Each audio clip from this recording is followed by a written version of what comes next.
पल भर में हाथ पैर के पास पहुंच जाता है, कांटा निकालता है। कांटा पैर को लगता है, आंख ये नहीं कहती कि आंसू मैं क्यों बहाऊं, आंसू आंख से निकलते हैं। हिंदुस्तान के किसी भी कोने में दर्द हो तो पीड़ा सबको होनी चाहिए।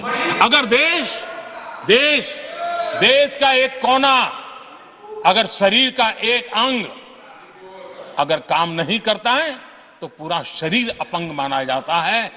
शरीर जिस प्रकार से अगर देश का भी कोई कोना, देश का कोई क्षेत्र विकास से वंचित रह जाएगा तो देश विकसित नहीं हो सकता है।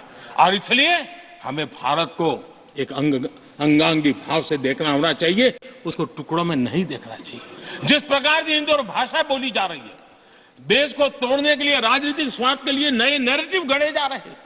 एक पूरी सरकार मैदान में उतर करके भाषा गढ़ रही है। इससे बड़ा देश का दुर्भाग्य क्या हो सकता है? आप मुझे बताइए, झारखंड का कोई आदिवासी बच्चा अगर ओलंपिक के खेल के अंदर जाकर के मेडल लेकर आएगा तो क्या हम ये सोचते हैं कि तो झारखंड का बच्चा है? पूरा देश कहता है हमारा देश है।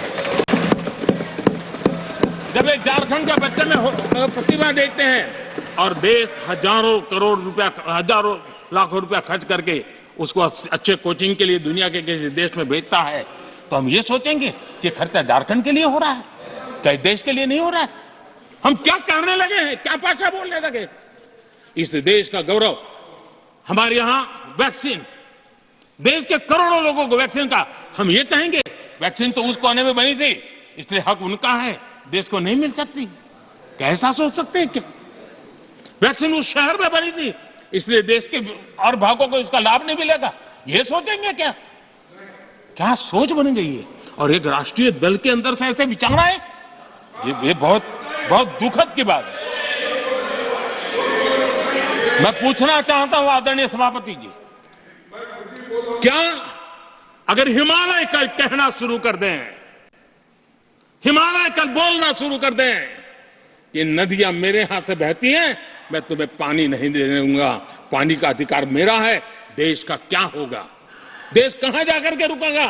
अगर जिन राज्यों में कोयला है वो कह दें कोयला नहीं मिलेगा, ये हमारी संपत्ति है, जाओ तुम अंधेरे में गुजारा करो, देश कैसे चलेगा?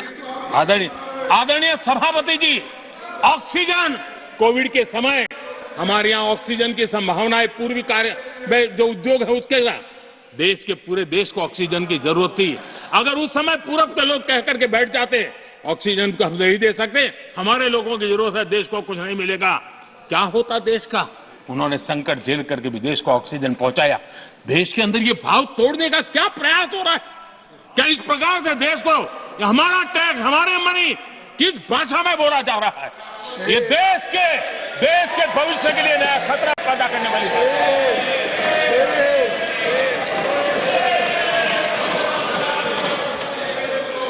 देश को तोड़ने के लिए नए नए नैरेटिव खोजना बंद कर दीजिए।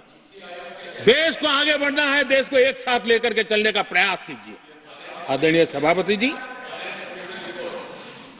पिछले 10 वर्ष नीति और निर्माण के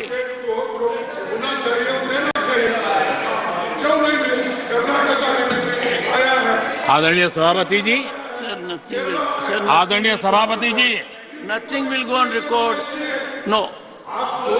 आदरणीय सभापति जी, Take your seat. नीति और निर्माण, This conduct doesn't suit your ये position. नए भारत की नई दिशा दिखाने के लिए Please take your seat. जो दिशा हमने पकड़ी, Take your seat, sir. जो निर्माण कार्य हमने लिए हैं, बीते एक दशक में हमारा पूरा फोकस बेसिक सुविधाएं जरूर मिले उस पर हमारा ध्यान केंद्रित रहा है। आदरणीय सभापति जी, हर परिवार का जीवन स्तर ऊपर उठे, उसके जीवन में ईज ऑफ लिविंग बढ़े। अब समय की मांग है, उसकी क्वालिटी ऑफ लाइफ में हम कैसे सुधार लाए। हम आने वाले दिनों में हमारी पूरी शक्ति, पूरा सामर्थ्य ईज ऑफ लिविंग से एक कदम आगे बढ़ करके क्वालिटी ऑफ लाइफ की तरफ हम बढ़ाना चाहते हैं, हम उसके लिए जाएंगे। आदरणीय सभापति जी, आने वाले 5 वर्ष न्यू मिडिल क्लास जो गरीबी से निकल करके बाहर आए हैं, ऐसे न्यू मिडिल क्लास को नई ऊंचाई और सशक्त बनाने के लिए हम अनेक विध कार्य पहुंचाने के लिए पूरा प्रयास करने वाले हैं। और इसलिए हमने सामाजिक न्याय का जो मोदी कवच दिया है ना, उस मोदी कवच को और मजबूत बनाया।